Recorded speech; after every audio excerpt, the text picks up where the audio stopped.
Irmãos, para quem não me conhece, eu sou o Henrique, sou membro aqui da Atos desde acho que 2010, mais ou menos, né? Desde 2010, até o Jorjão outro dia postou uma foto no grupo. Nós em 2008 ainda, vários irmãos que hoje são da Atos em outra igreja, e a gente junto num churrasco, né? Tinha algumas figurinhas aqui da época. Irmãos, o pastor Dinho pediu. Eu ia, na verdade, começar a falar com vocês na semana retrasada, mas eu tive, Deus abate os orgulhosos, né? Eu acreditava que eu era imune à dengue, né? Que eu via tanta gente pegando dengue, ficando doente, e eu falava, isso aí não me pega não, devo ser diferente. Daí o mosquitinho, eu nem vi, né? Deve ser desse tamanhozinho aqui, pegou, e daí derrubou a gente, mas é ruim, né? É horrível para quem já pegou. Diz que estamos numa epidemia, inclusive na nossa cidade,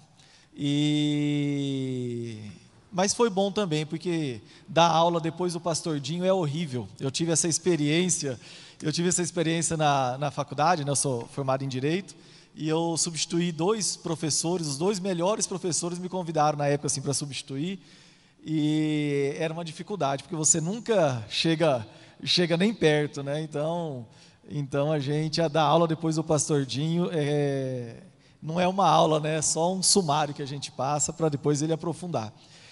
Mas assim, a missão que ele me deu é o seguinte. Eu imagino que vários irmãos aqui eu vejo no dia a dia nas aulas, né?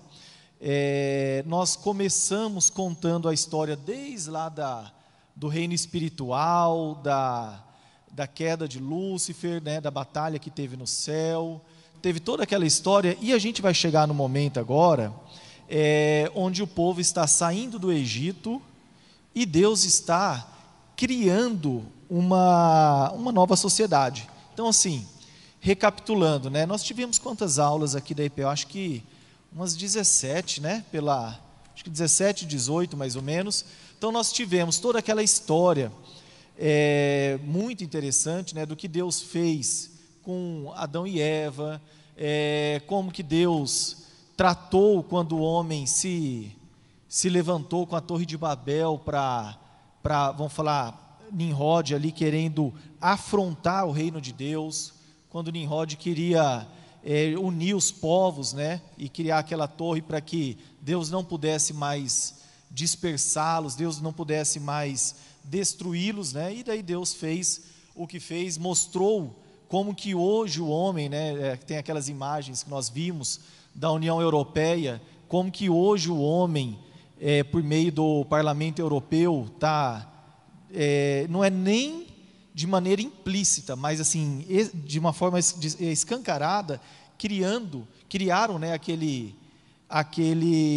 aquela sede do Parlamento Europeu numa referência direta e declarada à Torre de Babel. Então assim, mais um absurdo ver como que o homem, né, principalmente a Europa está dessa maneira afrontando, né? Não é segredo que a Europa vive um período de apostasia, um continente que trouxe para nós tantos pregadores, né, avivados, né, os puritanos, Jonathan Edwards, John Wesley, pessoas assim que fizeram uma grande mudança na sociedade na época, trouxe Jesus para multidões, e por ter entrado algo muito perigoso, que é um pensamento filosófico, né, destinado a questionar, a relativizar tudo, onde você não tem mais certeza, não tem mais, a ideia é o quê? Acabar com os dogmas, tudo aquilo que é imposto, que é falado como verdade absoluta, de uma maneira assim, deveria ser rejeitado, para que tudo pudesse ser ou não. Então eles entraram nessa de que nada é certeza, então se não tem certeza, faz de acordo com o que você acredita que é certo. Então, o que acontece? A Europa está desse jeito, tão perdido. E, continuando, depois da Torre de Babel, Deus fez aquela aliança com Abraão. Até então, Deus não tinha, né, que o pastor Dinho nos ensinou, não tinha pacto, Deus não tinha uma aliança com um povo ou com uma pessoa especificamente. Deus, ele era um Deus de todos nós, e buscava pessoas que andassem nos seus caminhos, né? Nós vamos ter uma aula mais para frente, onde a gente fala das 7 leis de Noé. Eu falei um pouquinho aquele dia, mas os próprios judeus falam que não seria 7 leis de Noé, eles falam que isso é uma forma pejorativa de falar das leis, seriam as leis universais, porque quando fala leis de Noé, são os judeus que querem falar que nós não somos o mesmo povo que eles, mas daí os judeus mais amigáveis falam que são 7 leis universais, que todos deveríamos, no mínimo, é o mínimo que a gente deveria observar. E daí o que aconteceu que Deus com Abraão resolveu criar uma aliança, um pacto diferente com o povo, e quando a gente vê a história de Abraão, a sensação que dá é que, na verdade, não foi só conversa, né? Porque o homem sofreu, demorou para acontecer o que aconteceu, e ele se manteve firme na fé, na crença, e daí Deus honrou, pelo que a gente sabe hoje, que nós sabemos a história. Olhando daqui para trás é muito fácil, né? De frente para trás, olhar, ver o que aconteceu, falar, nossa, olha como Deus fez, mas na época ele nem imaginava tudo que poderia acontecer, mas ele creu, né? E isso lhe foi imputado por fé. Amém, irmãos? Então assim, estamos nesse momento em que Deus fez aliança com Abraão, o pessoal saiu de Ur dos Caldeus, foi para Harã, correto? Depois, tudo na Mesopotâmia ali, depois saindo de Ur dos Caldeus, foi ali para a região de Canaã, foi para aquela região, mas daí o que aconteceu?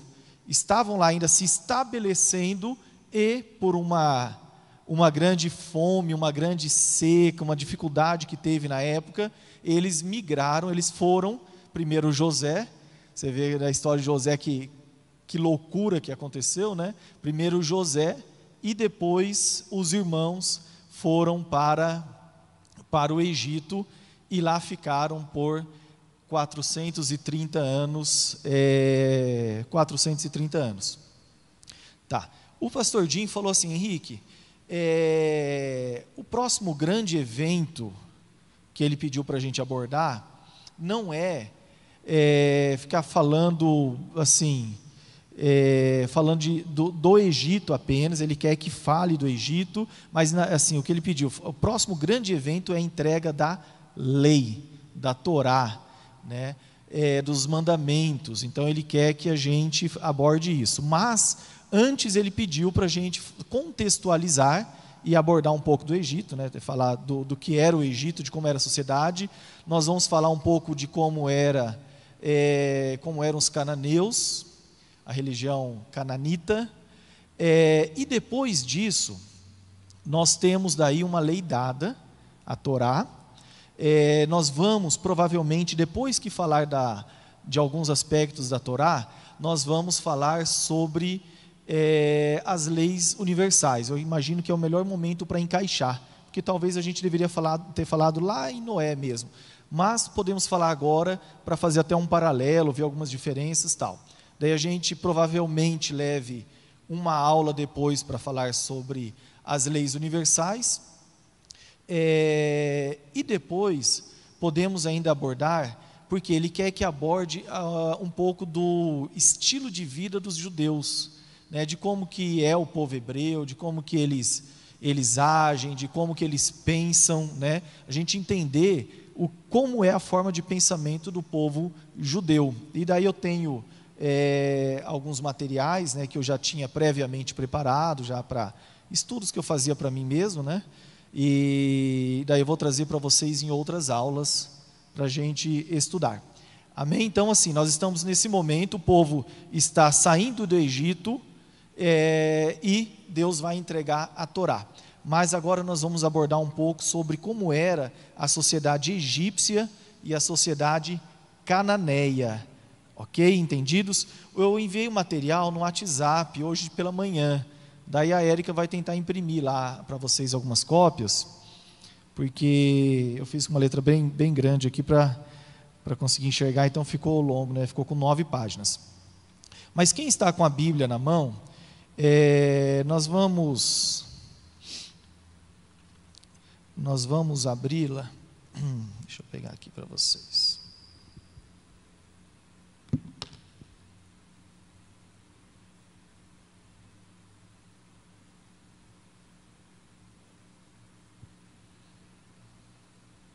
Vou ler aqui para vocês, que eu acho que fica melhor. Quando Deus tirou o povo do Egito, Ele falou bem assim. Aliás, se alguém puder me ajudar achando esse trecho que fala, eu não coloquei a referência. Disse mais o Senhor a Moisés: fala aos filhos de Israel e dize-lhes. Deixa eu procurar aqui essa referência. Eu mandei também para vocês um link de um artigo que eu escrevi sobre visita a templos pagãos. Alguém recebeu? Vocês receberam o link? Receberam? Aquilo ali foi uma vamos falar assim, preocupação. Oi? 33, 34, meu está bem errado aqui. E vamos abrir aí, então Êxodo 33. 33, irmão? Eu vou abrir na minha Olive Tree para a gente usar alguma referência, tá? Eu vejo que o pessoal gosta muito de usar NVI, não sei se alguém usa ela também.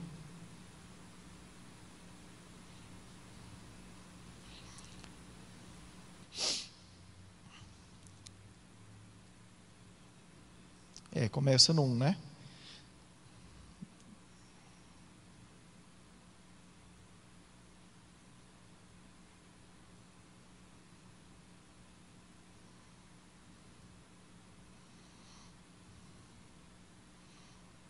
Não é não. Deixa eu ver aqui.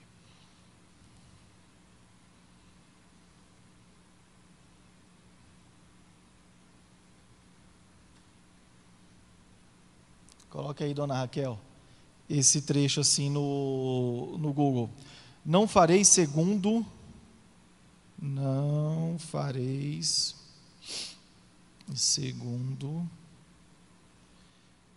as obras da terra do Egito.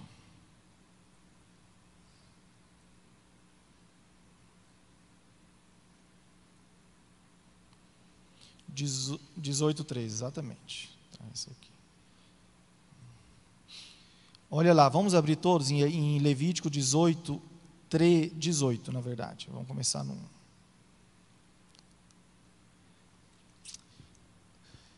Por que a gente tem que estudar o que aconteceu no Egito e o que acontecia com o povo cananeu? Olha que interessante aqui, em Levítico 18, começar aqui no 1, né? Daí vai no 1 até o cumprindo-os viverá por eles.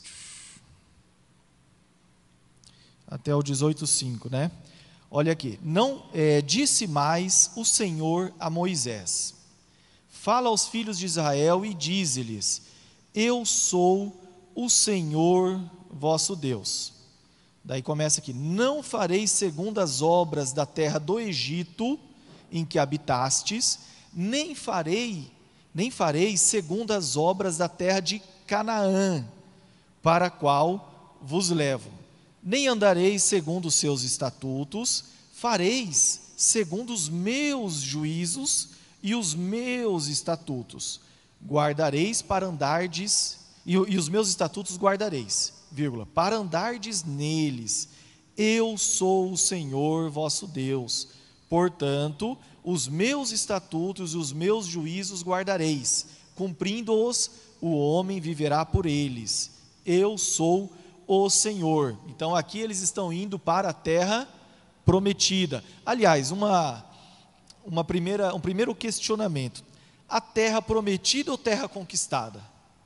Vocês já pararam para se questionar? Por quê? Deus foi lá e falou: olha, eu vos darei essa terra, da qual mana leite e mel, ela é de vocês, é da sua descendência, tal, vai lá, meu povo, e adentra nela.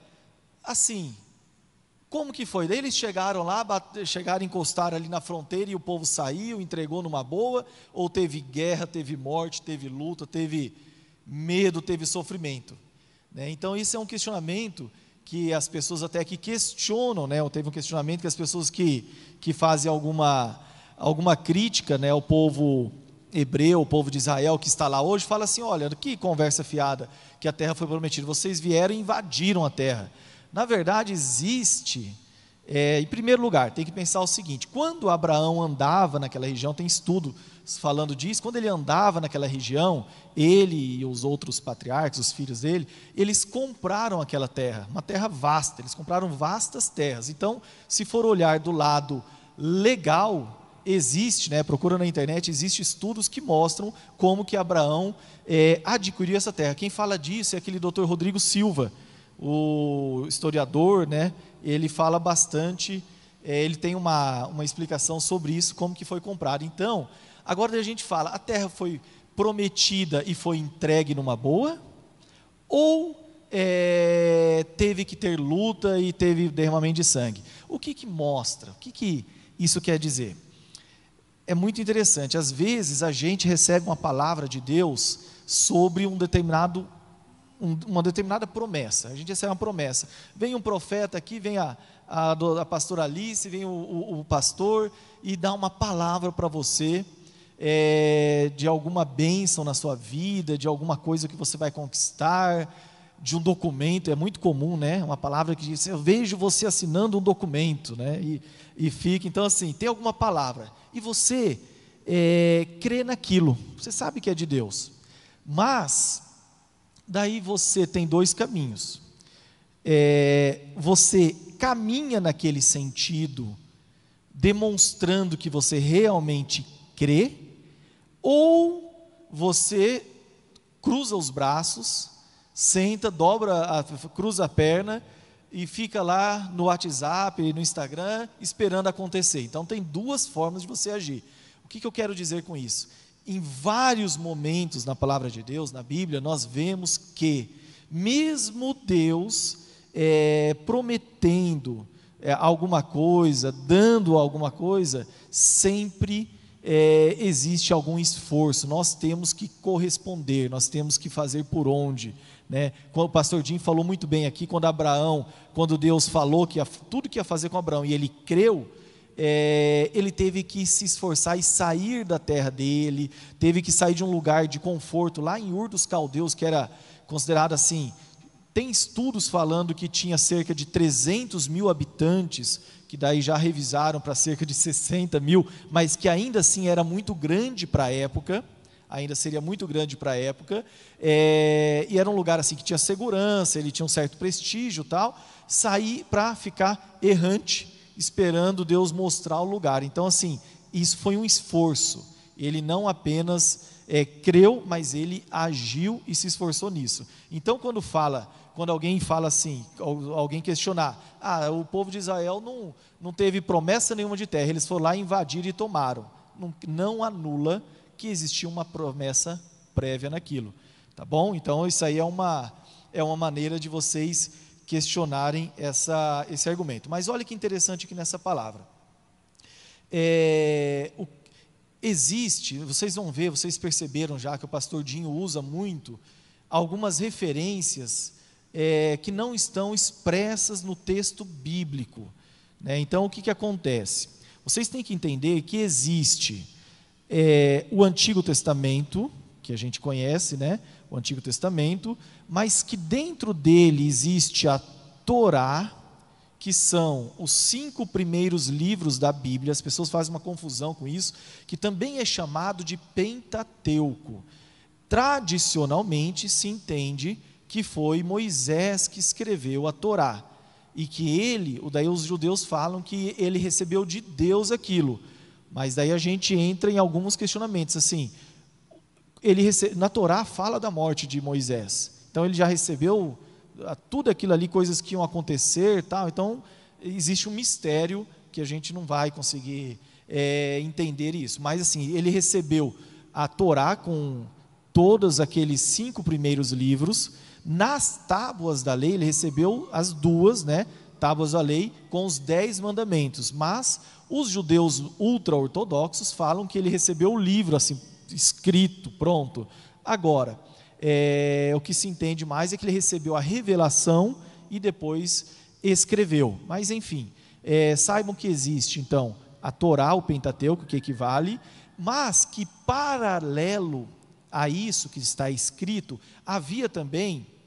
existe também a tradição escrita, que foi sendo transmitida desde Abraão, principalmente depois do recebimento da Torá ali no Monte Sinai, da libertação do Egito. Então eles receberam informações que estão além das informações que nós temos escrita nos 5 primeiros livros que a gente recebeu, que a gente tem, que eles chamam da tradição oral. E essa tradição oral, que eu quero explicar para vocês o que é o Talmud, que o pastor Jim cita, né, é muito comum as pessoas citarem ele. Então, o que é o Talmud, eu quero que vocês entendam que é o seguinte. Então, essa tradição, ela em regra, eles não queriam escrevê-la, eles queriam que fosse passado. Por isso que fala de os pais incutirem na cabeça dos filhos os mandamentos, os decretos e aquilo que Deus tem. Então, era sempre oral. Só que, por volta, eu não me lembro do ano, se foi ano 600, ano 1200, agora já depois de Cristo, da nossa era, eles começaram a ficar preocupados, os judeus, que poderia se perder essa tradição, né? Imagina nos dias de hoje um Talmud. O Talmud tem, salvo engano, 25 volumes, tem 9 traduzidos para o português, eu tenho 9 traduzidos para o português, mas são 25 volumes, e assim, super complexo. Então imagina ter isso transmitido de forma oral, é uma coisa que a gente não consegue imaginar hoje em dia. Então eles resolveram, em algum momento, escrever essa tradição, e daí eles fizeram um compilado, né, uma coletânea de tudo aquilo que os rabinos, que eles chamam de sábios do Talmud, que eles falavam, que eles ensinavam, pegaram tudo aquilo e transformaram no Talmud, que tem 2 partes ainda. Eles chamam da Mishnah, tem o Midrash e a Mishnah, salvo engano. Como que é? Tem uma parte que explica os segredos do reino de Deus por meio de contos e parábolas, e existem as explicações. Por que eu estou fazendo assim? Porque no Talmud realmente tem uma parte do meio, tipo 2 colunas, e as dos sábios fica ao redor. É até bonito de ver a obra, né? E por fora tem as explicações. Então ali tem os debates que eles faziam a respeito disso. Então, o que vocês vão ver? Que a gente cita bastante isso. Agora, além disso, existem alguns comentaristas, igual nós temos no Novo Testamento. Por exemplo, eu uso o comentário bíblico Bacon, né? Bacon já pensa em feijoada, né? Então, bacon, que é pecado, que é carne de porco. Não, para nós não. Então, tem o comentário Bacon, que tem o Novo Testamento. Mas para eles têm também um comentarista que eles consideram muito, que é o Rashi. O pastor Dinho cita bastante no material, o Rashi, acho que é Rashi, ele cita bastante, e esse comentarista, para vocês terem uma ideia, ele é considerado uma unanimidade entre o povo judeu. Unanimidade. Não tem, todos os outros, é normal, né? Por exemplo, pega Maimônides, que é um dos que a gente vai usar muito quando for ver os 613 mandamentos do povo judeu. Maimônides, na época dele, foi muito questionado, teve muito debate sobre aquilo que ele ensinava, tal, mas no final entenderam que era vindo de Deus. Mas o Rashi não, quando ele escreveu, já o povo recebeu aquilo ali e, bateu no coração e viram que era verdade. Então vocês vão ver muito citando esses comentaristas, ok? Mas vamos continuar aqui no nosso texto aqui em Levítico 18, de 1 a 13. Olha que interessante, o que explicam sobre isso? Não fareis segundo as obras da terra do Egito. Quando ele fala segundo as obras da terra do Egito, qual que é a explicação? Que esse obras, no original, também envolve costumes. E o que Deus estava querendo dizer? Não era apenas a religião egípcia que era para ser copiada, mas os seus costumes, incluindo lazer, esportes, teatro, eles falam esportes, teatro, tipo de educação. Então, quando fala segundo as suas obras, é segundo todo o aspecto da vida. Mas nós vamos ver mais para frente, daqui a pouquinho, que o povo egípcio, ao contrário do que algumas pessoas podem pensar, eles não eram nem um pouco subdesenvolvidos. Ao contrário, eles eram muito desenvolvidos, assim, em vários aspectos. Só que o problema é que em tudo na vida egípcia tinha a religião no meio. Eles faziam muitas das coisas com os deuses, os vários deuses, com toda aquela religião. Então, por isso Deus falou, não copie isso. Lá em Levítico 18 ainda, então falando, não fareis segundo as obras da terra do Egito, em que habitastes. Por que esse em que habitastes? Eles explicam tudo, vocês veem, aliás, o povo hebreu, eles estudam isso aqui há 5 mil anos, 4 mil anos, há 3 mil anos, e nós estamos aqui bem novinhos, né? Então eles já, qualquer ponto eles questionam por que usou essa palavra e tal. Esse em que habitastes, por que eles falam disso? Olha que interessante, nós vamos estudar aqui o que era o costume, isso aqui é de eu pedalar, tá? Então eu acho mais prático, mantém gelada. O que eles explicam? Quando a gente pega um livro de história e vê, ou no Wikipédia lá, sobre o Egito e sobre Canaã, né, o povo cananeu, nós temos a base, a média do que era. Então você pega, obrigado pastor, então você pega, se fizer um histórico de como é a cultura brasileira, será que representa realmente o que é o Brasil? Na média. Mas esse em que habitastes, eles querem dizer o quê? Que onde o povo de Israel viveu, tanto no Egito como depois lá em Canaã, foi pior do que era a média da época, era um lugar ainda pior. Daí a gente não podemos questionar Deus, Deus é sábio, sempre justo, mas fala, poxa Deus, não podia ter mandado para um lugar menos ruim, né? Mandou logo para o pior dos lugares.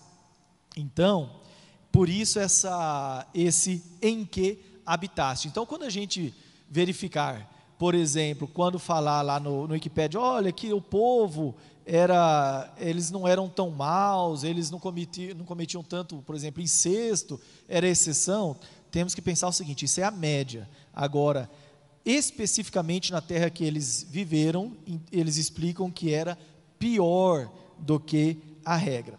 E olha que interessante, continuando ainda nesse Levítico 18, ele fala assim, fareis, daí ele já fala, não negativo, agora fareis, segundo os meus juízos. O que eu estou, na primeira parte, mas já explicando coisas das seguintes. O que ele quer dizer com referente aos meus juízos? E depois ele fala, os meus estatutos guardareis. Olha que interessante, por que essa diferenciação? Deus ele é repetitivo? Né? Não. Quando ele fala meus juízos, ele está querendo dizer o quê? Que existem, dentre aquilo que Deus vai nos dar, que vai dar para esse povo adiante, existem leis, ordenamentos e regras que são racionais, que a gente consegue compreender. Agora, quando fala meus estatutos, ele está falando de coisas, eles falam em supra-racionais, para não dizer irracionais, supra-racionais, então está além, está acima do nosso entendimento. Então, isso aqui é interessante, essa explicação, porque a gente, quando pega os mandamentos que Maimônides compilou, nós olhamos coisas que não faz sentido algum, né? Falo, cara, por que isso? De onde que tirou? Então Deus lá atrás já havia alertado, andarei segundo os meus juízos, aquilo que eu vou falar e que você entende. Por exemplo, o sábado, se você pensar como um dia de descanso, todo mundo entende que uma vez por semana pelo menos tem que descansar. Agora, quando você fala que tem que usar, vamos falar do estatuto do irracional, quando tem que deixar a franjinha aqui do cabelo, que não pode cortar, fala, qual o sentido disso? Ou que tem que usar o tefilim, né? Ou a mezuzá que eles colocam lá na porta de entrada, com um pedaço da Torá, e que eles abençoam. Para você ter uma ideia, eles queriam tanto lá no povo, hoje ainda no povo judeu, lá em Israel, eles dão os ultra-ortodoxos, né? Porque como no Brasil tem nós, os ultra-ortodoxos, né, que tentamos ser, tem os liberais, tem os que são só nascidos ali, os não praticantes, que vão só em casamento e batismo, né? Então tem de tudo, mas assim, os ultra-ortodoxos lá em Israel, essa mezuzá que eu falei para vocês, é fácil de comprar na internet, tal, quem quiser, tem mezuzá inclusive com o texto do Novo Testamento, né?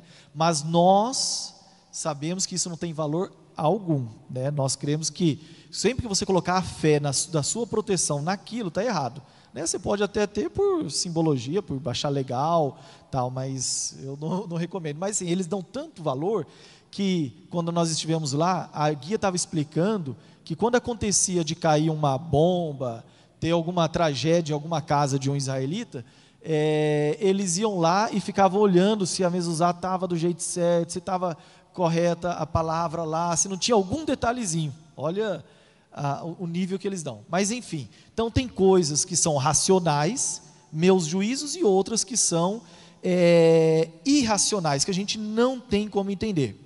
Mas enfim, vamos continuar aqui. Ele fala assim: portanto, os meus estatutos e os meus juízos guardareis, cumprindo-os, o homem viverá por eles. Eu sou o Senhor. Olha que interessante aqui, percebam que ele repete, né? Ele já tinha falado: farei segundo os meus juízos e os meus estatutos guardareis.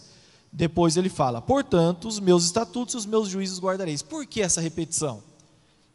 Porque essa repetição tem uma explicação também. O que os comentaristas, o Rashi e depois os outros confirmam, eles dizem que isso não existe na igreja evangélica, tá? Isso não acontece, só naquele povo judeu. Às vezes a pessoa começa a entender um pouco da palavra de Deus e ela já entende que é suficiente, e daí começa a buscar outros conhecimentos e se afasta, começa a buscar outros conhecimentos e pode se afastar da palavra de Deus. Então eles explicam que quando fala os meus estatutos duas vezes e insistindo em guardar, é o quê? Que a pessoa não deve, mesmo que ela ache que ela já está consciente, que ela tem conhecimento satisfatório da palavra de Deus, ela nunca deve deixar de estudar.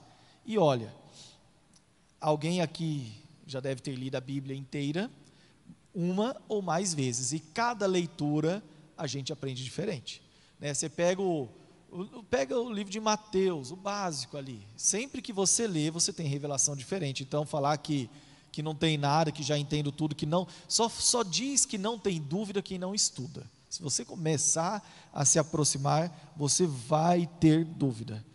É ou não é, pessoal? Verdade, né?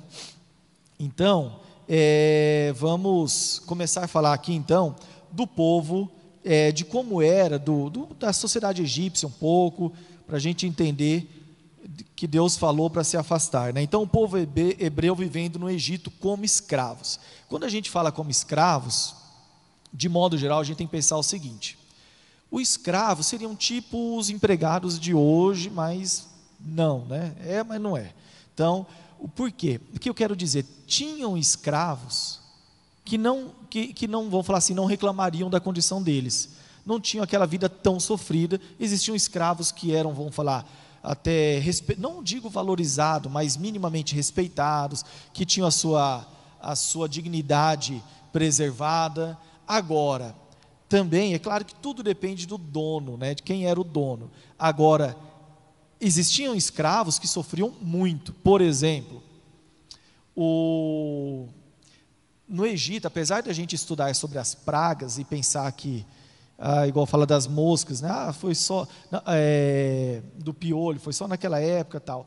Piolho era um problema do Egito, era um problema. Por isso que muitas representações eles estão carecas, né? Então assim, só que não por opção, mas por opção, né? Então, o piolho era algo comum. Mas eu quero falar para vocês o quê?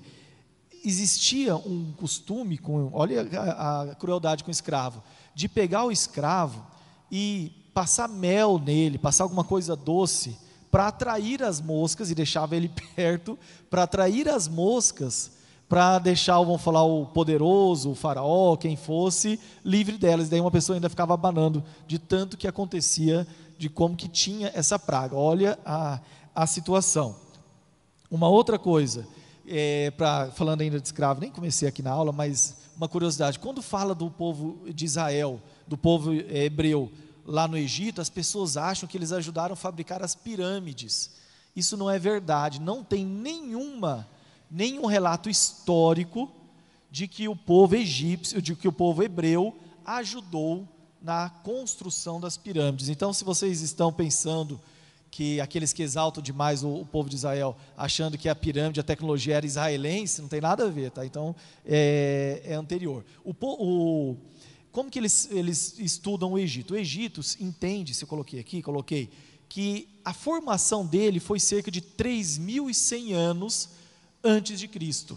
Eles falam mais ou menos essa época, porque é a época que entende-se que houve a unificação, né? Aqueles povos que ficavam ali, se unificaram e passou ali a ser considerado o Egito que a gente estuda, né? Que tinha uma divisão do Egito, o Alto Egito e o Baixo Egito, que é até engraçado porque é o contrário, o Alto fica no sul e o Baixo Egito fica no norte. Então tinha essa explicação. E quando se fala do Egito, sempre tem o estudo das dinastias, que foram 30, né? Não sei se foi mais ou menos, mas onde eu vi, falava 30 dinastias, e o povo hebreu viveu mais ou menos na 18ª dinastia. Quem vai hoje no Egito, não sei se alguém aqui já foi, as pessoas podem falar, nem eles acreditam mais em toda aquela religião, tudo aquilo que eles faziam, mas é óbvio que eles não acreditam mais. Por quê? Porque o Egito de hoje não tem nada a ver com o Egito antigo que nós estamos falando. Por quê? O Egito antigo, no ano 30 a.C., eles foram dominados pelos romanos, e daí foram perdendo, e de tantos milhares de anos, né, eles se afastaram de tudo aquilo, e hoje o Egito, ele é Islã, ele é um mundo muçulmano. Então o que acontece? O muçulmano, em regra, ele é monoteísta, tal como nós somos monoteístas, eles são monoteístas, e eles não vão de maneira alguma adorar aqueles deuses, Ísis, né? Íris, Ísis, Horus, não vai ter adoração nenhuma a isso. Por isso que eles não acreditam, porque eles têm outra religião nos dias de hoje, né? As pessoas às vezes não sabem o que é o Islã, eles são tão, vamos falar, eles são tão zelosos muitas vezes com a questão da idolatria, provavelmente muito mais do que o cristão. O grupo extremista, né, que a gente sempre fala, o Estado Islâmico, que vê na televisão, agora deu uma sumida, né, com o Trump, mas o que aconteceu? Eles tomaram uma área lá, eu acho que em Harã, há alguns 2 anos, e eles derrubaram um templo de 3, 4 mil anos. Eu falei, nossa, se fosse alguns cristãos, fariam o que? Não, vamos fazer aqui um ponto turístico, né? Então, os judeus talvez vão fazer um ponto, não, eles vão lá e derrubaram. Talvez seja um crime contra a história universal, contra o patrimônio da humanidade, mas pensando apenas de maneira religiosa. Então eles são muito cuidadosos, procuram ser com isso, tanto que eles querem nos matar, cortar nosso pescocinho, porque eles acreditam que nós, né, os muçulmanos acreditam que nós somos idólatras, porque eles não reconhecem a Jesus como Deus, né? Então eles falam que a gente o adora como Deus, por isso devemos morrer, né? E os judeus também merecem morrer porque receberam a palavra de Deus e a corromperam, se desviaram dela. Então eles, na cabeça deles, por meio do profeta, né, o Mohammed, o Maomé, eles têm a revelação. Então nós que morramos para eles, né? Mas enfim, vamos falar do Egito. O casamento no Egito, olha que interessante, ele já era, regra geral, monogâmico, ou seja, um homem, uma mulher, já era assim. Tinha reis que poderiam ter mais mulheres, como também tem na história de Israel, tinham reis que tinham mais mulheres. A questão da circuncisão que eu coloquei aqui é interessante, porque não se sabe por que eles faziam a circuncisão. E a gente, quando fala em circuncisão, acha que é apenas o povo hebreu que fazia. Mas o povo etíope, antes ainda dos egípcios, já praticava, e o povo egípcio também praticava. Só que com a idade, eu coloquei aqui, de 12 anos. Na verdade, quando entrava na puberdade. Eu não sei se tinha uma data exata, mas quando o guri começava a ficar mocinho, ia lá e fazia a circuncisão. Talvez por isso que Moisés não teve tanta dificuldade em conviver, né, porque não foi discriminado, porque já era algo, vamos falar, praticado por aquele povo. As mulheres, olha que interessante, a gente fala hoje das mulheres com os direitos minimamente reconhecidos, direito a voto, direito a participar na sociedade, a trabalhar, tal. Isso no Egito já era comum. O que explicam os historiadores é que a mulher não ocupava, elas não ocupavam os altos cargos no Estado, mas pelo menos participar da vida doméstica, trabalhar na vida doméstica, assim, ter uma voz ativa, trabalhar, ter empresa, ter seu negócio, isso era comum lá na época. A educação das crianças, por exemplo, já era bastante avançada. Eles, aliás, isso nem do Egito, se você pegar em Ur dos Caldeus, já se falava que lá existiam as escolas, existiam os professores, existiam as escolas, e que era mais ou menos assim, até os 4 anos de idade, o filho tinha a sua, vamos falar, educação, né, até 4 anos, a sua criação, como obrigação da mãe. Depois dos 4 anos, lá em Ur dos Caldeus, lá de onde saiu Abraão, então já tinha essa preocupação com o ensino. E depois dos 4 anos era o pai o responsável, que geralmente contratava um professor para dar aula para aquela criança, ou ele mesmo ensinava. Então tem estudos que mostram isso, e era bem rigoroso. Tem tábuas, tem na internet, que mostrava assim, tipo redação de como era o dia a dia de um estudante, e daí falava assim, eu errei tal coisa, e o fulano me chicoteou e tal. Então, hoje às vezes não pode falar nada, na época era chicoteado quando a criança cometia um erro, não era nem malcriação, era erro. Mas enfim, então a mulher tinha um valor importante na sociedade, Falando da organização, passando a página aqui, a sociedade era hierarquizada com o faraó no topo, né? Tinha depois a nobreza, as pessoas envolvidas no serviço militar, artesãos e enfim, escravos.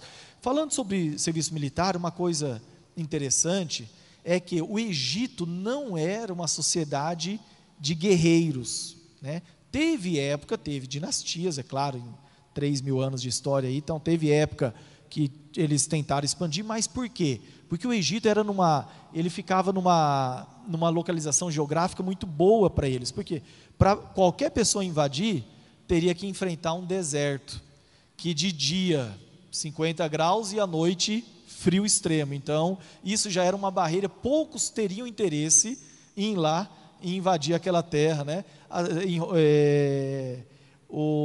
Eles foram dominados depois pelo Império Romano, tal, mas assim, não era costume, não era corriqueiro na vida deles sair invadindo outros lugares e nem também ser invadidos. Então eles não eram guerreiros essencialmente, tá bom?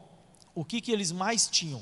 Agricultura, e também criava gado. O gado não era o principal deles, mas era a agricultura. Questões jurídicas, nós vemos que o povo de Israel teve aquela questão que Jetro falou, olha, vai lá, coloca as questões mais simples para o pessoal que você escolher e julgar, deixa para você o mais complexo, né, para Moisés. Eles já tinham esse tipo de organização, não tinha uma legislação codificada. E eu coloquei aqui, no aspecto religioso, quem eram os principais deuses, mas eles tinham vários: Osíris, Ísis e Horus. Ísis é associada a outras deuses pagãs, e a origem dela colocam a Semíramis, lembra da esposa do Nimrod, que daí ele morreu, Semíramis falou que engravidou, daí teve o filho Tamuz, toda aquela história. Então a Ísis, eles associam ainda a essa Semíramis. O pastor Jim falou que Semíramis, Tamuz, todo aquilo ali depois saiu proliferando no meio do paganismo. Então eles associam isso. O próprio faraó, que eu não coloquei aí, mas é interessante, que a palavra faraó nós a usamos muito. Na época eles não usavam, eles falavam em rei do Egito. Por quê? Faraó, a tradução que eles dão mesmo é casa grande, casa alta. Então eles usavam mais o termo faraó para aquela, vamos falar, o palácio, aquele lugar onde eles ficavam. E depois de um tempo passou a usar também para os reis, mas a essência mesmo é a casa em si. Mas para nós, o faraó, eles também consideravam como um próprio Deus, tá? Como um próprio Deus, que depois que morria virava o deus Osíris. Olha que confusão. No casamento entre os faraós existia casamento entre irmãos, pais e filhos, tudo, que a gente pode assustar. Nossa, que incesto, que coisa terrível. Mas, vamos falar na Idade Média, na realeza eles casavam entre os parentes de maneira muito comum também. Eu não sei se entre pai e filho, acho que não. Mas eles casavam entre os parentes para manter o poder, né, para uma questão financeira, e lá na época também não era diferente. Mas olha que interessante, o povo egípcio não tinha uma lei escrita, um código, uma Bíblia, a Torá, o Corão, não tinha nada disso. E até foi encontrado na tumba de um dos faraós, o que eles chamam de livro dos mortos, onde ali tem um pouco, eles conseguem extrair muito da cultura, da religião egípcia por meio das informações que existem nesse livro. Aqui eles falam sobre sacrifício humano. As pessoas acham, no Egito tinha sacrifício humano. Os relatos são de mais de 5.000 anos passados. Então, da época que o povo egípcio viveu lá, o povo hebreu, não tem relato de sacrifício humano. Mas daí a gente lembra que Deus falou que a parte em que eles estavam era a pior de todas. Talvez existia ali, mas não foi encontrada nenhuma evidência ainda. Eles criam, a religião deles colocava muito, como uma forma, o paganismo em geral é isso, né? Eles criam diversas divindades como forças ou potências da natureza. O que acontece? Até, mudando aqui um pouquinho, até começar o pensamento filosófico, mais ou menos 70, né, antes de Cristo, na Grécia, todo o pensamento da época era considerado um pensamento mitológico. O que é? Eles tentavam explicar o que acontecia por meio de histórias envolvendo deuses e que era recebida por alguém, um sacerdote, um profeta, alguém recebia aquela história. E daí por quê? O que acontece? Quando era um sacerdote que recebia direto dos deuses, isso tornava, de uma certa maneira, até inquestionável para o povo em geral. Então, esse pensamento que acontecia também no Egito, mitológico, ele servia muito para acomodação social, a gente fala. Por exemplo, vamos pegar um pensamento mitológico que existe até hoje. Na sociedade indiana, né, que tem as castas, os hindus. Por que eles aceitam até hoje aquelas castas? O que é a casta? Aquele grupo social que você faz parte não pode mudar. Como que é a história disso? Eles falam que as pessoas foram feitas a partir dos pedaços, eu não estou lembrando se é de uma serpente, é de um bicho lá, e que existem pessoas que são feitas a partir da cabeça, e eles acreditam nisso, a partir do braço, a partir do tronco e dos pés ou da perna. E dependendo de onde você foi extraído, você tem a sua posição. Então, os da cabeça são os políticos, os líderes, os sacerdotes. Os dos braços são os guerreiros. Os do tronco são aqueles, vamos falar, os artesãos, os profissionais liberais, tal. Não sei como que é na Índia, se tem esse profissional liberal. E os da perna, os trabalhadores braçais, e tem aqueles da pior, que são os do pé. E tem ainda uma categoria que nem faz parte, né? Mas assim, na Índia tem aqueles que ficam lá só limpando latrina. Aquele cara passa a vida inteira fazendo aquilo e ele sequer pensa que aquilo pode mudar, que aquilo deve ser questionado, tal. Por quê? Eles têm esse mito que eles acreditam e que não se questiona. Então, isso como fonte de acomodação social é muito forte. E no Egito, nessa época, eles viviam isso. Não existia ainda, vamos falar, o pensamento filosófico que depois, lá na Grécia, né, os pré-socráticos, tal, aquele povo todo, só depois que começaram a questionar. Só que assim, no começo, Sócrates até morreu por esse tipo de pensamento, que é o quê? Questionar. Por que que é assim? É você acreditar em algo sendo levado pelas suas conclusões, seus pensamentos racionais. Olha, mas então eu nasci da perna, eu tenho sempre que ser um artesão, mas quem que inventou essa história? Fulano, mas como era a relação? Ele era realmente assim, sabe, questionar, não se questionava. Então esses pensamentos mitológicos acabavam fazendo com que as pessoas aceitassem sem questionar os assuntos. Mas enfim, eles tinham lá também, além desses três deuses principais e outros, né, eles tinham os néterus, que eram aqueles que faziam o dia a dia aqui, aquelas divindades que faziam o dia a dia. Acredito que é isso, importante falar do Egito. Eu coloquei aqui uma informação, que a partir de 1970, nos Estados Unidos, começou um movimento, graças a Deus tem que ser extinto, né, deve estar acabando, mas de reavivamento da religião do Antigo Egito. Quem começou foi, já tem aqui, coloquei na República Tcheca e na França. Foi iniciada por Tâmara Silda, após ela passar por um ritual de iniciação vicano, né, das bruxas e tal. Olha que coisa, né? Tá bom? Mas, então, sobre o Egito, acredito que isso aqui é um básico para a gente ter uma ideia, o quê? Que, em primeiro lugar, não era uma sociedade desorganizada. Aliás, nem poderíamos pensar que é desorganizado, porque algo desorganizado, muito injusto, não duraria tanto tempo igual eles duraram, né? Então, o problema, por que Deus falou para não praticar? Porque a religião fazia parte de tudo onde eles atendiam, e como eles estavam idolatrando falsos deuses, Deus falou, esquece, não faça segundo suas obras, guarde os meus juízos, os meus estatutos, tá bom? Então eles saíram desse povo, e eles estão caminhando para um outro povo, o povo de Canaã.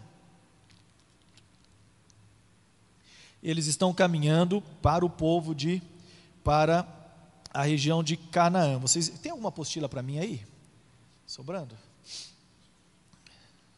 Alguém tem aí para emprestar?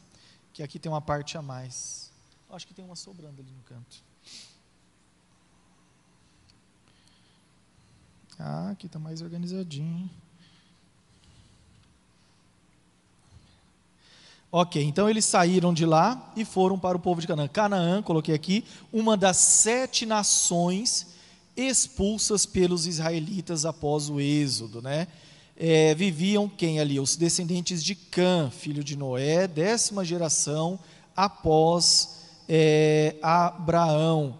Hoje Canaã é aquilo que a gente diz, né, entende que é o estado de Israel, ok?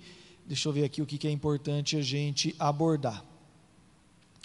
Tá, eu quero falar para vocês sobre um ponto que eu acho bem interessante dos cananeus, que é o seguinte: eles tinham lá um Deus minúsculo, claro, vocês me entendam, um Deus que eles chamavam de El, né? El, E-L.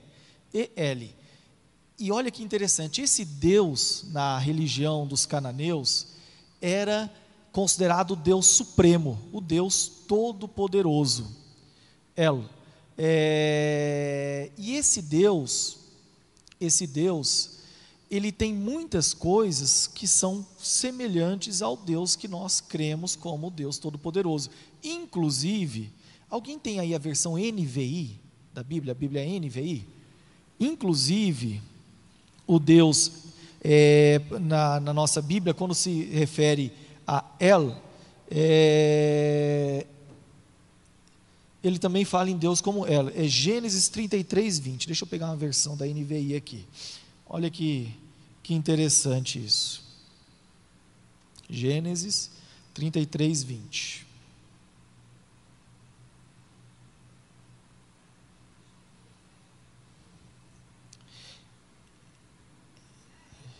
Tem El aí? Ah, não, essa aqui não dá. Ó, nem todas trazem, porque cada tradução é uma coisa, né?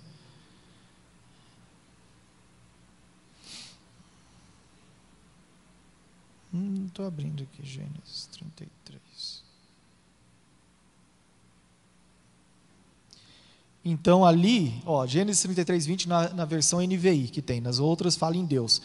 Ali edificou um altar e ele chamou Eloi Israel, El, Deus de Israel, né?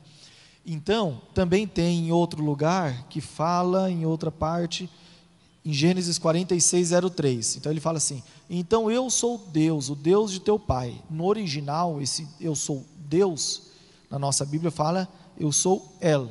E olha que interessante, lá em Canaã também se adorava esse Deus El. E olha outra coisa, quando a gente fala em nomes compostos para Deus, a gente usa El Shaddai, cadê aqui que eu coloquei? El Olam, El Elion, e tem várias expressões. O El Shaddai é o Deus Todo-Poderoso, El, Deus Shaddai Todo-Poderoso. Só que o Shaddai, os rabinos explicam que o Shaddai, ele vem acho que é do sumérico, eu coloquei aqui, do sumério Shadu. E o Shadu tem a ver com montanha. Então eles falavam também, a origem de El Shaddai seria o Deus da montanha, o Deus Todo-Poderoso. E lá na Cananéia, lá em Canaã, eles adoravam um Deus Todo-Poderoso que habitava na montanha. E existia um mito, inclusive, que esse Deus que habitava na montanha iria sair da montanha para viver entre o povo num tabernáculo, numa tenda. E olha que semelhança que tem com aquilo que nós temos na Torá, no Pentateuco, nos 5 primeiros livros do Antigo Testamento. Então, falando também de El Shaddai, Deus Todo-Poderoso. E daí a gente pega assim, na nossa história, quando a gente fala em monte, né, em montanha, em monte, Deus parece que tem uma relação legal com Monte Sião, se fala várias vezes na Bíblia, Monte Sinai, Monte Horebe, que significa Horebe, é um monte de Deus, né? Então, em Salmo 68, 16, em Salmo 68, 16,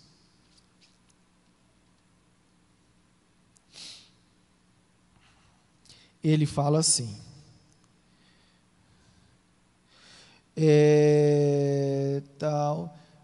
essa NVI já não está legal. Porque, ó montes escarpados, estão com inveja do monte que Deus escolheu para a sua habitação, onde o próprio Senhor habitará para sempre. Olha, Deus aqui na nossa Bíblia, falando em habitar em montes também. E lá no povo de Canaã, eles também tinham esse Deus El, que eles adoravam.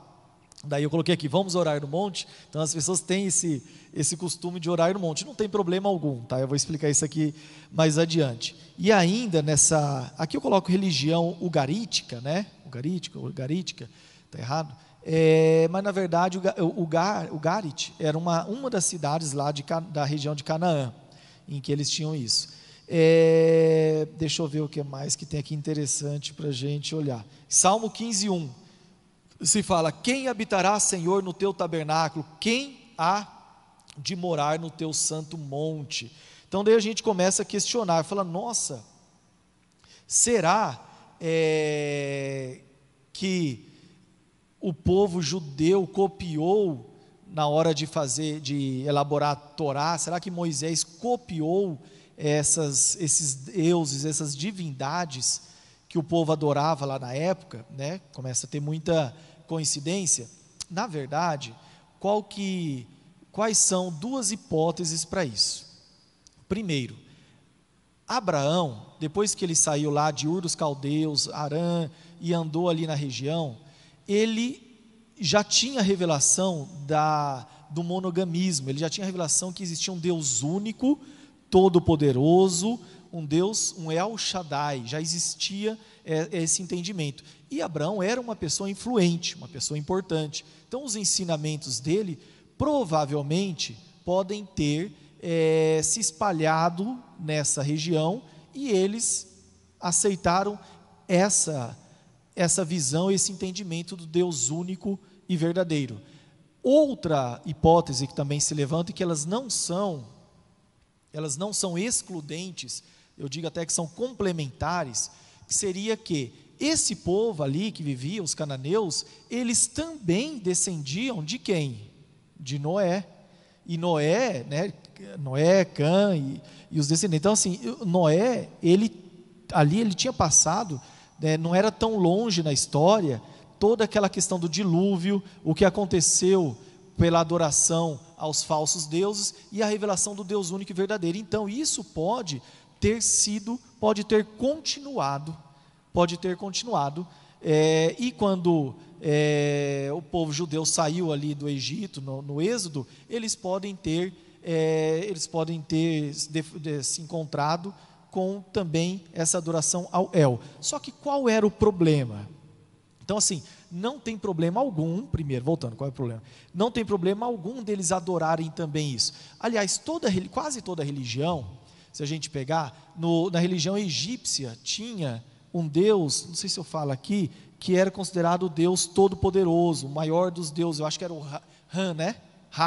Deus Ra, que era o Deus poderoso. Então, assim, é normal nas religiões pagãs haver adoração a um Deus supremo. Eles consideram o Deus supremo, o todo-poderoso, aquele que tudo criou. O problema é que começam a misturar outras divindades, outros deuses, outras manifestações, e crer que isso é Deus, e começa a oferecer sacrifício e adoração. Então, esse é o grande problema. Então, o povo de Canaã poderia até adorar. Por que eu estou abordando mais eles, assim, apesar de ter o Ra lá? Mas é o nome que chama atenção, né? Então, o mesmo nome de El, né? Que era o El, Deus, né? El Shaddai, Deus Todo-Poderoso, Deus da montanha. Então, eles até poderiam ter adorado o mesmo Deus, mas eles deixaram o culto ser contaminado pelo entendimento de outras entidades. Quando que você adora? Quando que você comete idolatria?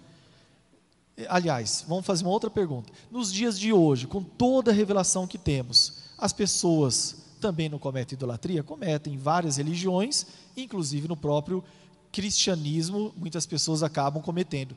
Quando? Por que o povo de Canaã cometia? Sempre que se atribui divindade a qualquer entidade espiritual que não o próprio Deus, se está cometendo a idolatria. Nós cremos num Deus triuno, que apesar de três é um só. Então, apenas eles têm a onisciência, a eternidade, a onipresença, a onipotência. Quando você acredita que algum outro fora disso tem esse mesmo poder, isso é idolatria. Você pega, quer ver? Vamos complicar mais aqui. Existia uma outra religião na época, o zoroastrismo, não está na apostila. Esse é uma coisa que você fala, nossa, mas é muito parecido, os zoroastros, que começou, o zoroastrismo. Eles criam em dois deuses, eles criam no Deus, como nós também, só que eles criam numa deidade, dois deuses, o Deus do bem e o Deus do mal, e que esses deuses lutavam. Segura um pouquinho isso, vamos falar do povo egípcio. Olha que interessante, sempre essas religiões, até os egípcios, eles criam numa vida eterna, no julgamento que eles passariam. E no povo egípcio falava-se que o julgamento seria assim: o seu coração seria pesado na balança de Osíris, ou de Ísis, acho que de Osíris. Seu coração seria pesado para ver se o seu coração era leve, e colocariam do outro lado, salvo engano, uma pena, e daí ele tinha que estar leve. Então, esse tipo de religião também cria numa vida eterna. Quando você fala nessas outras, eles têm. Então, voltando aqui no zoroastrismo, que inclusive tem voltado a ter um culto para ele. Eles criam numa deidade, um Deus do bem e um Deus do mal. E que a pessoa seria julgada por seus atos e que poderia viver a vida eterna no lugar bom ou no lugar ruim. Tem o seriado, né? O bom lugar. Então tem o lugar bom e o lugar ruim. Então assim, não é muito longe daquilo que as pessoas às vezes podem crer quando elas dão, por exemplo, um poder muito grande para Lúcifer. Sempre tem que pensar o quê? Qual que é a visão monoteísta? As pessoas às vezes fazem uma confusão. A visão monoteísta que nós devemos acreditar é que existe apenas o Deus, né, a nossa trindade, o Deus único, que todo o restante só existe por permissão dele. Ninguém tem poder, força, nenhuma condição de fazer, nem de afrontar ele de uma maneira assim que preocupe. Seria igual ter não vou falar um mosquito da dengue não, porque senão ele derruba, né? Seria igual uma formiguinha daquela mais simplesinha, querendo, então não tem a mínima chance de se rebelar contra o verdadeiro Deus. Então essa é a visão, porque nenhum é eterno, nenhum é onipotente, nenhuma outra entidade, existe Deus, existem os seres espirituais. Então você não pode de maneira alguma dar qualquer crédito a esses seres como adoração, né? Eles influenciam, claro, o reino das trevas está aí, fazendo um regaço nas famílias, nas vidas, tal, influenciam, mas não é todo-poderoso é apenas Deus, amém? Então isso aí é importante, para a pessoa saber o que é ser monoteísta, não acreditar que existe o Deus do bem e existe o Deus do mal, pelo amor de Deus, nunca expliquem isso.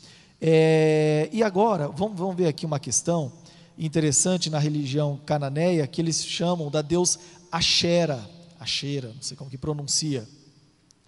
Esse deus Ashera era conhecida como a deusa, a rainha do céu. Olha que interessante, né? A gente também tem uma rainha do céu em alguma parte do cristianismo aqui, né? Então eles falam da rainha Ashera como a rainha dos céus, e essa rainha, ela provém de Ishtar, da Babilônia, Inanna, na Suméria, Afrodite, Vênus, e todas estão relacionadas com essa Ishtar, que o mito conta que mesmo ela tendo muitos amantes, ela tinha o poder sobrenatural de sempre manter a virgindade dela, por isso também era conhecido como a sempre virgem. Pronto, não vou falar mais nada para não ofender alguém que possa ouvir isso aqui no YouTube. Então, daí vocês pensem nisso, que coisa interessante. Mas, ainda na religião cananeia, o que eles tinham? Eles tinham também um deus, que era o que, vamos falar, tocava o serviço aqui na terra, que era o Baal, que fala muito na Bíblia, né? Baal, em alguns lugares chamados de Bel. Esse deus era tão adorado que a gente vê, inclusive entre os profetas, mas entre algumas pessoas importantes de Israel, batizando pessoas com Bel alguma coisa, em homenagem a Baal, que depois também foi chamado de Bel. Isso aí era um deus muito, apesar de sanguinário de tudo, mas ele era muito adorado, e é também decorrente desse povo cananeu. Amém, irmãos? Deixa eu ver aqui o que eu quero falar antes de entrar na questão. Mandei para vocês um link da visita a templos pagãos. Ok, vou terminar em 5 minutos para a gente poder abrir para perguntas. Coloquei aqui, a própria Bíblia, em Levítico 18, nos fala algumas das coisas que era praticado na Cananéia e que Deus falou para a gente se afastar. Então a própria Bíblia nos fala: incesto, relações sexuais entre parentes próximos, bigamia, adultério, sacrifício de crianças, homossexualismo, bestialismo, né? Coisas que hoje em dia, infelizmente, continuam acontecendo, né? Ou será que não? Tá, eu mandei para vocês também um link de um artigo, um texto, né, que eu escrevi, sobre a questão da visita a esses locais sagrados. Por quê? Aliás, foi até engraçado, quando eu escrevi isso aqui, acho que 3 pessoas próximas, assim, bem, em uma semana, Deus fala às vezes por meio desses acontecimentos, né? O final do ano, 3 pessoas chegaram, eu vou para onde é que o pessoal está indo? Tailândia, né? Eu vou para Dubai, não sei o que, Tailândia, e depois para o Camboja, eu vou para outro lugar. E eu peguei e falei, mas o que você vai fazer na Tailândia? Não, no Camboja. Eu falei, o que você vai fazer no Camboja? Não é irmão, né? É irmão, é católico, é irmão, cristão, né? Se considera cristão. Não, lá tem templos lindos. E os outros, todos eram mais ou menos, tem templos, tem lugares, eu acho linda aquela questão de budismo e tal. E daí eu comecei a pensar no seguinte, falei, cara, e isso a gente como cristão também passa. Até em Israel mesmo, quando você vai, você visita Filipe de Cesareia, que lá tem, aos pés do Monte Hebron, você visita o pessoal está lá, inclusive lá naquela região, né? Visita o Panteão, onde tem várias, o que é? Tipo uma rocha enorme, uma montanha assim, onde tem buracos, né, que eles faziam lá os templos, jogavam crianças, jogavam pessoas, e ali tem várias coisas de adoração. Então assim, é muito comum quando a gente viaja, a gente visitar alguns desses templos, né? E nós estamos falando aqui de idolatria da época deles, né, da religião cananeia, idolatria ou egípcia. Então assim, a idolatria para Deus, tanto que um primeiro mandamento, mas assim, Deus sempre, Ele coloca a idolatria como algo, não existe nada mais abominável para Ele do que a idolatria. E qual que é a questão? Muitas vezes a gente está praticando no dia a dia, ou em alguma viagem e tal, e não percebe, e acaba deixando passar. Por isso, a ideia que eu tive na época de escrever alguma coisa sobre isso. Daí aqui eu citei como referência o que eu falei já antes, o Maimônides. Esse Maimônides, nós vamos abordar numa aula dele, ele foi a pessoa que compilou, que identificou dentro da Torá. Vocês sempre vão ouvir falar, os judeus têm 613 mandamentos. De onde que vem isso? Está lá na Bíblia, 600? Não, você não vai identificar fácil. Vários sábios, várias pessoas se debruçaram em tudo aquilo que Deus falou ali no Pentateuco, e extraíram, seguindo alguns princípios, que eu até coloco na apostila, na segunda parte, vamos falar dela semana que vem, seguindo alguns princípios, eles extraíram os mandamentos positivos, coisa que a gente tem que fazer, e os negativos, e daí eles tiraram 613, para quê? Para ter uma tabelinha mesmo, eu não posso fazer isso, e eu posso fazer aquilo, daí eles ficam estudando os desdobramentos, e o Maimônides tem um livro, que você acha na internet, para comprar, onde ele explica um pouquinho de cada mandamento, e nesse livro, eu tenho esse livro, ele fala sobre a idolatria. Eu peguei o que ele explica do que pode ser realmente a idolatria. Então ele fala para a gente tomar cuidado com 3 coisas. Primeiro, nós como cristãos não temos a autorização para ofender nenhum local, ofender as pessoas. Então assim, a gente não pode cometer idolatria, mas a gente também não tem que chegar lá e chutar uma imagem, quebrar e fazer nada disso. Então o que ele fala? Primeiro cuidado que temos que ter, não crer nem atribuir divindade a outro que não seja o Deus único, não crer nem atribuir divindade. O que é atribuir divindade? A questão que nós falamos antes, deixa eu ver se eu coloquei aqui, da eternidade, onisciência, onipresença, onipotência. Nem imagine que existe outro Deus que não seja o Deus único, nem pense nisso. Ele fala que se você cogitar que pode ter um outro Deus, você já pode estar caindo em idolatria, porque não existe. Amém?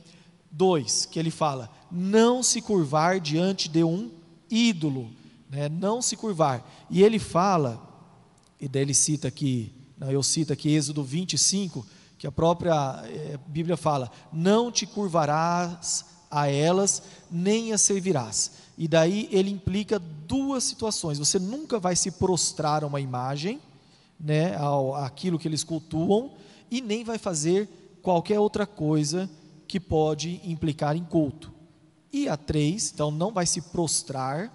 E a 3, ele fala assim, os 3 aspectos da idolatria: a proibição, número 6, proibição divina de adorar ídolos, ainda que de outras formas especificadas. Então, ele fala em 3 coisas. Primeiro, resumir para vocês: você não deve crer, nem admitir, nem imaginar que existe um outro Deus que não o Deus único e verdadeiro. Você não deve ter nenhuma atitude que implique em adoração para aquele Deus, da forma como normalmente se adora aquele Deus. Tem Deus lá, passa a mão, tal. E tem a outra que é: não faça nada que você pode estar fazendo como reverência, como respeito àquela entidade, ainda que não seja a forma habitual. Por que eu trouxe isso? Você vai lá visitar um templo hindu, por exemplo, né? Vai visitar um templo budista. Daí você chega lá: putz, eu sou curioso para ver aquela estátua enorme e tal. Você tem que tomar cuidado com o quê? Você ir lá ver, tudo bem, respeito, não precisa pichar ela, xingar, fazer nada. Mas, se eles falarem: olha, aqui é tradição nossa, quem vem acende um incenso, você não deve jamais fazer isso. Por quê? Você está caindo na idolatria. Ainda que no seu coração você fale: eu não quero idolatrar, mas eles mandaram. Se aquilo ali é uma forma habitual de adorar aquele ídolo, ainda que você faça sem a consciência, você está cometendo idolatria. Inclusive, falando essa questão de consciência, a Bíblia fala, daí a gente já entra num aspecto mais complicado, que a gente entende muito que o pecado inconsciente não tem problema, né? Não, que inconsciente não tem problema. Para o povo judeu, não vou afirmar que é obrigação para nós, existem várias repreensões por cometerem pecados inconscientes, e eles têm que fazer às vezes algumas coisas para serem perdoados, inclusive pelo que fizeram sem saber. Então, falar que Deus nunca considera aquilo que faz sem a intenção do coração, não, o que importa é o coração, isso tem que ser cuidado, tem que ser muito cuidadoso, né? Então não adianta você, antes de ir num lugar desse, orar: Deus, me perdoa, porque eu vou lá, eu estou com a caravana e eles vão visitar, me perdoa, tá? O Senhor conhece meu coração. Não faça isso.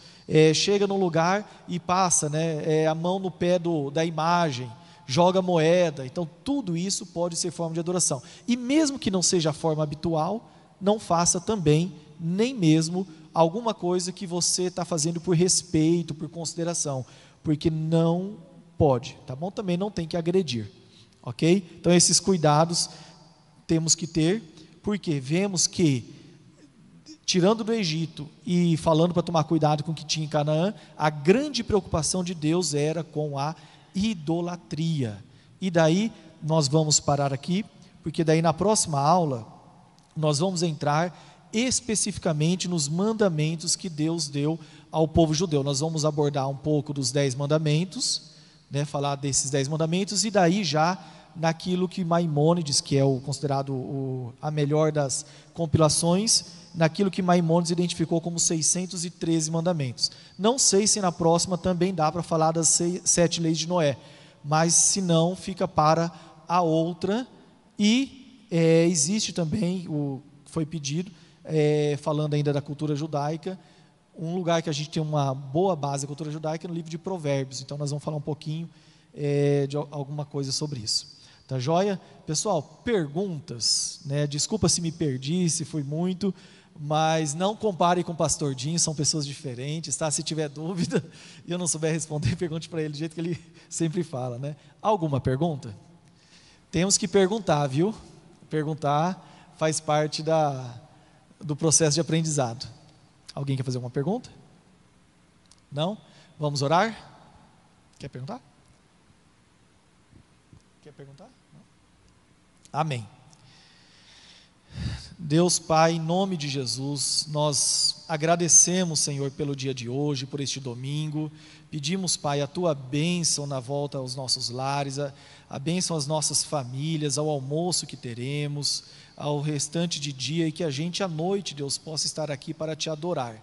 Deus, Te cultuar, pois nós cremos que o Senhor, Deus, é o único e verdadeiro Deus. Nós vimos aqui quantas vezes o povo, as comunidades, as sociedades se equivocaram e caíram em idolatria, Pai.